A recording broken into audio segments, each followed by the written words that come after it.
Well, hello, artsy people, and welcome back to another episode of the weekly Handmade Chat, where I, Elizabeth, just chat with you about all things handmade business. So, welcome. Yeah. And guys, I'm a little nervous. I did a lot of major things for my business this week, and I just kind of wanted to share that this week and talk about how I feel about it, why I made those changes, and hopefully some of you can relate. The biggest change that I made is I went ahead and I took the leap into Shopify. I have been selling on Etsy since 2009. I did have a WooCommerce site for a while, but with WooCommerce, it's you don't really spend a lot of money because if you have a hosting plan already where you can have a couple different websites, then that you can just put your WooCommerce, your WordPress WooCommerce on the hosting site that you have or on the hosting plan that you have, and you're not paying a monthly fee other than that hosting.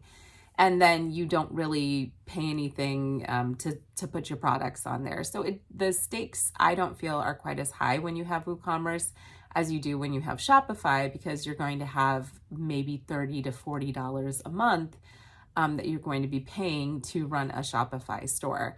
So in taking the leap of going to Shopify, why did I do that since I could have maybe gone WooCommerce?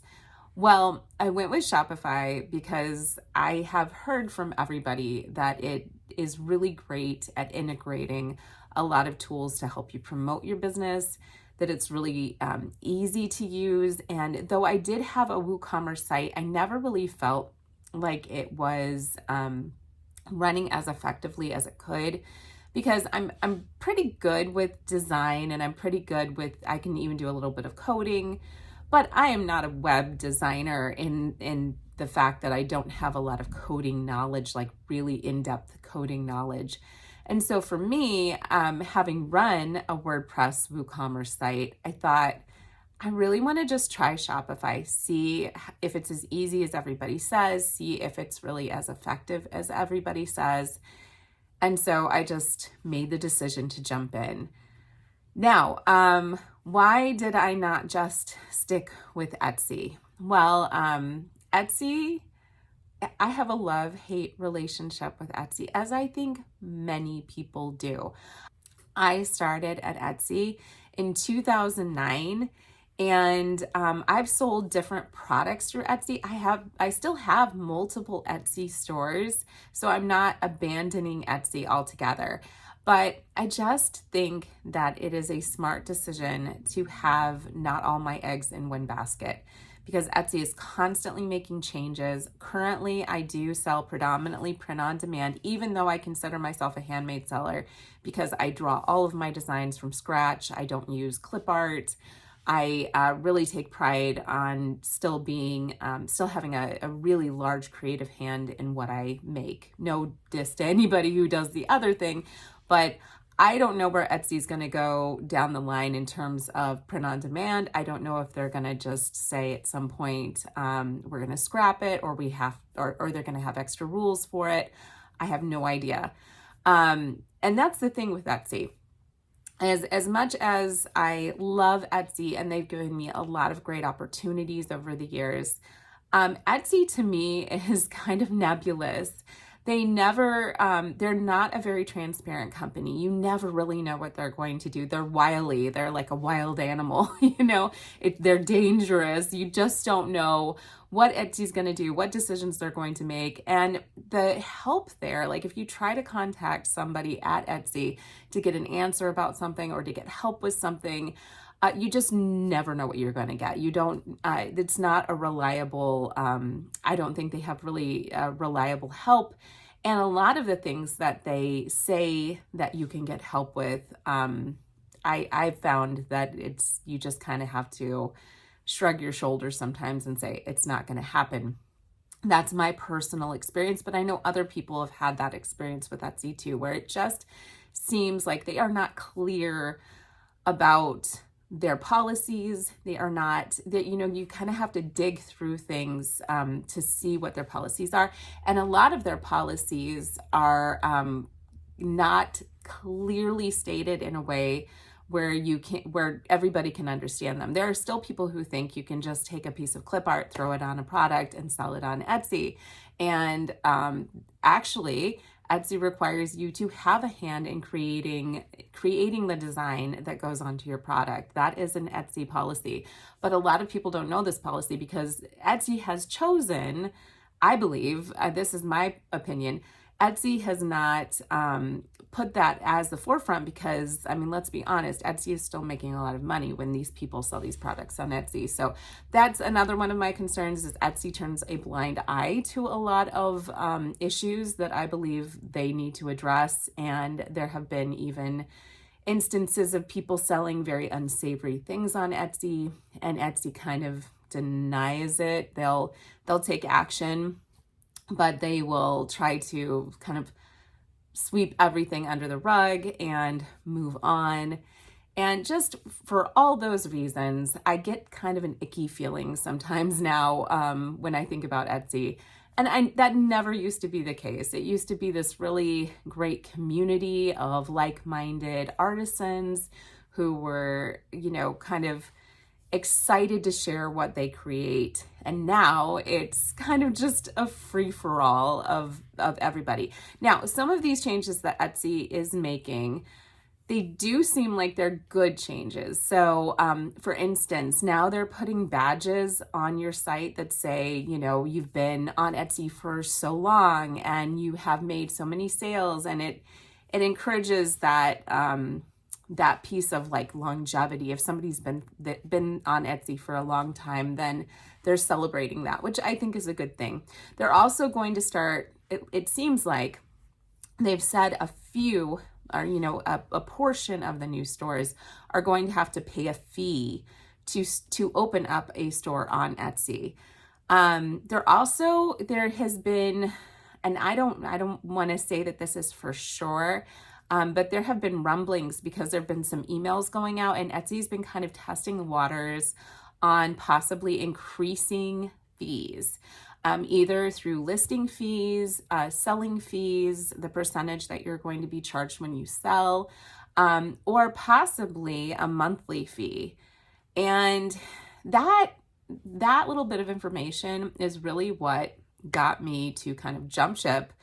I'm still on Etsy right now for the moment, but it got me to think, if I'm going to eventually have to pay a monthly fee, I might as well go ahead and go to Shopify, pay a monthly fee now, work on building up my audience there, building up my customers there, rather than keep shoving all my efforts into Etsy.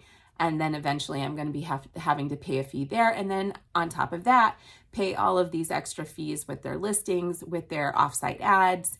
And, it just gets to a point where there is a breaking point. If you realize you're going to have to pay $15 a month, and then a 6.5% seller's fee, 20-cent listing fee, 15% Etsy offsite ad fees, at some point, you're not going to be able to offer your customers any discounts. You're not going to be able to make a profit. And as wonderful as Etsy is, those kinds of changes are intimidating to me as a seller. Now, I will say, I've gone over to Shopify. I have also filed to become an LLC in my state, which has been exciting, but also a little intimidating as well. Because the one awesome thing that Etsy does, the one thing that I think keeps so many people on Etsy, is they will collect and remit your sales tax for you. So you don't even have to file many times in your state as a sole proprietorship. You can just use your social security number and sell and do that, and kind of lump your Etsy sales into your personal taxes at the end of the year. And that's really convenient and a great way to start out. So if you're just starting out, I think that's a great way to do it. Because when you go to Shopify, you have to set up taxes. You have to kind of keep track of your taxes. In some states, if you sell enough, you become, you establish a nexus in that state, and then you have to start paying taxes there as well. So it's very intimidating from a tax standpoint. And you can enable taxes in Shopify and it will collect them for you, but you have to set those aside yourself, and you have to make sure that you're going to have enough to pay that out at the end of the year. So that is intimidating, along with the payment that you have, the monthly payment that you have to run your store on Shopify. So there are a lot of cons with Shopify as well. And I'm starting, a lot of people say that you have to have a lot of money for ads for Shopify as well. I'm going to just try to mostly focus on blogging and influencer marketing to try to market my shop. And I'm going to see where I am by Christmas. If I'm not selling what I want to sell by Christmas, then because that's the biggest time of the year for me, that's the biggest time of the year for most people. It's when they have the most sales. If I'm not making enough sales by then, I may just cut my losses and go back to Etsy full time, or either that, or maybe go to a WooCommerce site where I don't have those monthly fees. But we'll see. We'll see. One thing I will say about Shopify, I have been so impressed by how easy it is to set up. Now, I know that some people struggle with it, and here's what I will say about how you maybe want to think about going through and setting up your Shopify store. You're gonna need a whole day at least to do that, even if you're really good at setting up stores, because just when you're designing, it just takes time, even if you're on a good designer. The other thing that I will say is that you are going to, I think you can make a beautiful site just with the default theme. And that's what I went with, and I'm really happy with it. And sometimes simpler is better. So don't get caught up thinking that you have to make the most elaborate, the most, amazing website that you can make. Your products still are the star of the show. So you want to have a website that works. So you want to have a website that basically is fast and it works really well, and that your products can be easily found and highlighted. So navigation is really key, and you can set up your navigation by creating collections in Shopify. I keep wanting to say Printify, but in Shopify you can create collections. And those collections, so for instance, I sell rugs, and so I have a rug collection, but then I have specific types of rugs I sell, so I have made those collections as well. And the rug collection is in my overall menu at the top, but then on my main page, I have like collections that are focused on design. So, I have a specific type of design, a collection that is an aesthetic collection of those products on my main page. So that helps buyers kind of think about how they want to purchase those items, how they want to pair those items together, etc. The other thing that I like about Shopify is they have a blog integrated with Shopify. So you can start blogging from Shopify, and they have an AI writing, I guess it writes it for you, but at the same time, I never take just exactly what the AI writer creates. I take that writing and then I tweak it and I change it. But I'm able to write blog posts incredibly quickly. And these are blog posts that are really serving more as marketing tools for me rather than a blog, because I have blogged in the past, and I would never, if I was running just a blog, I would never use predominantly AI to write my stories, because I want my voice to be represented in that blog. So for me as a seller right now, the blog it's not as important that it is representing my personal viewpoint. The blog is more of a way of, it's like a gateway of getting people to come to my site. I've been creating blog posts that have to do with my niche, and then creating on Canva a Pinterest optimized image that goes along with that blog post, and then pinning those pins to Pinterest, so that as people are searching on Pinterest to answer certain questions that might have to do with my niche, they might see that, they'll click on it, they'll be taken to my website, and then they can see my products. And And that's, if you blog enough, that's going to do a couple of things. It's going to provide those little gateways into your store, but also Google likes that because it makes it seem like your website is a more established website if you have a blog that goes along with it and there are multiple blog posts. And if you can do that fairly easily with that AI text generator, then you can produce, a blog, 2 or 3 blog posts a week fairly easily. And that will just increase the traffic to your store that much more. So that is my marketing plan, to kind of add those blogs 2 to 3 a week and see where that takes me, if that starts to kind of increase the visibility of my store.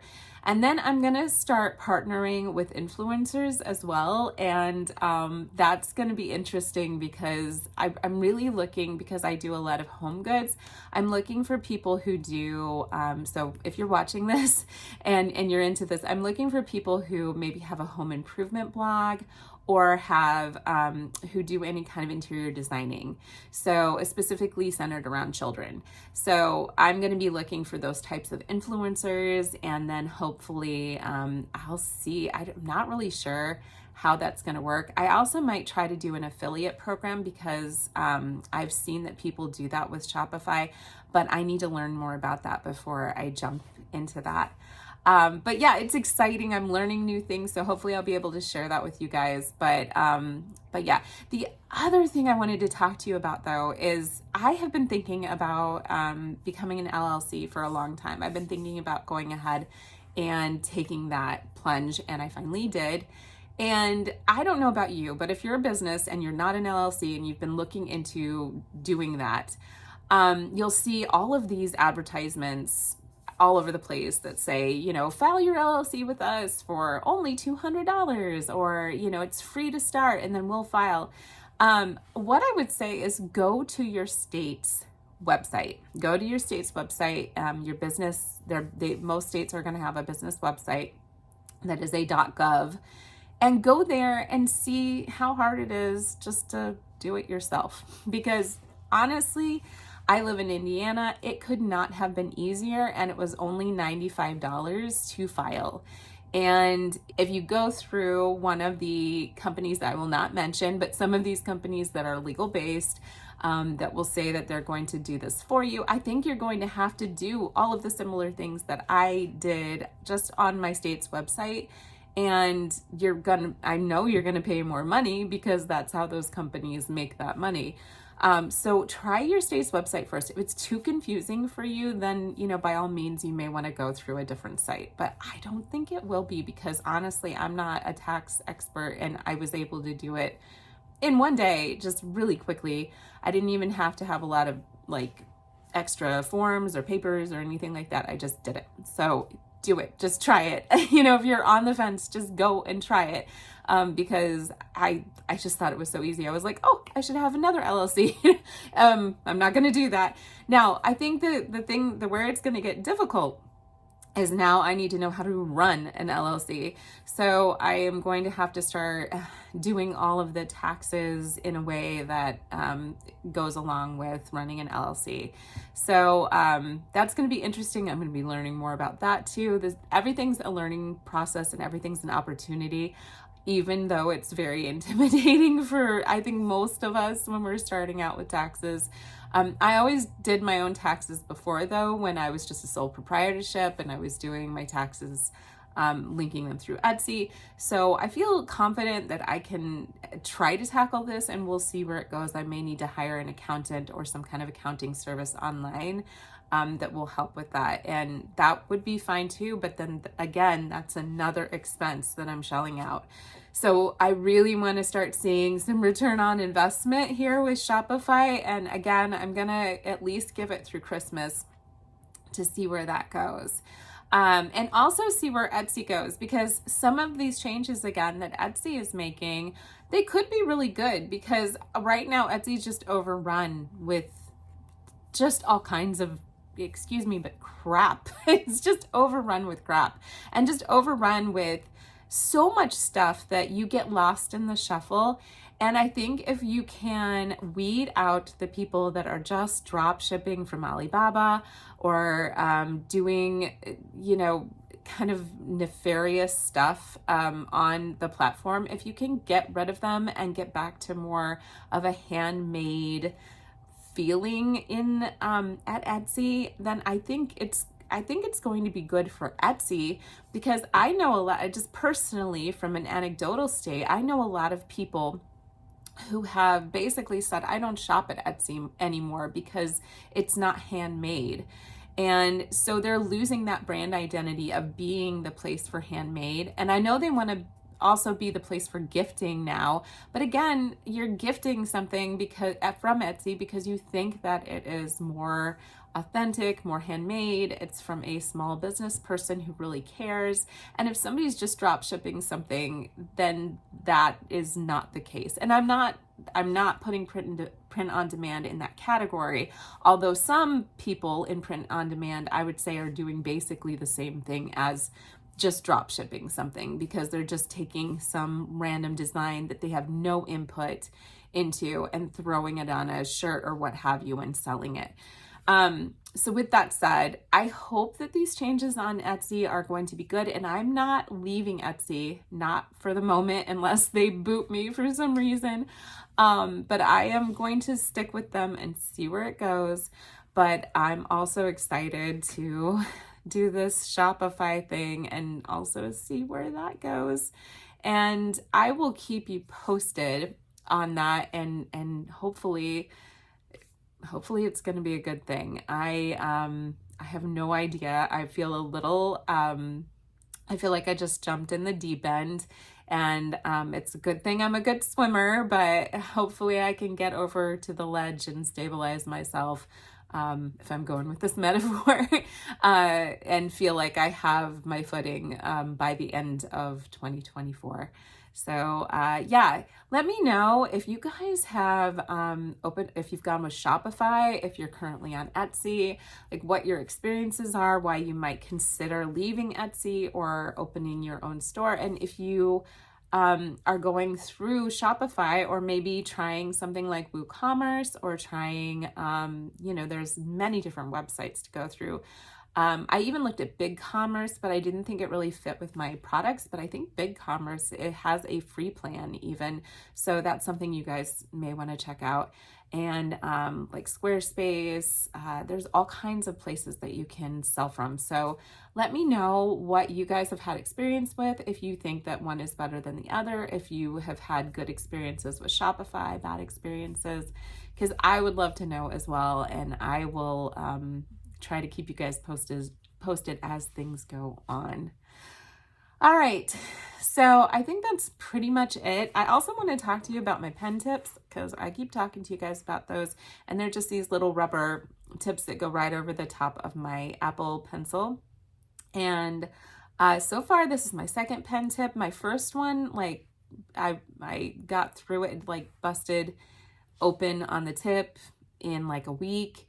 This one, I am still going strong, and it's week 3. So I am happy with them. You get 5 of them in a box, and they come in this little box. That's a little black box with the silver pen tips on there. And they don't sponsor me, but I just want to keep you guys posted, because I know a lot of you are interested in knowing about what kinds of tools are going to make your life easier as somebody who maybe draws on the iPad, which I do. Yeah, so that's it. I hope you guys are having a great week. I look forward to talking to you guys again soon. So take care. Bye.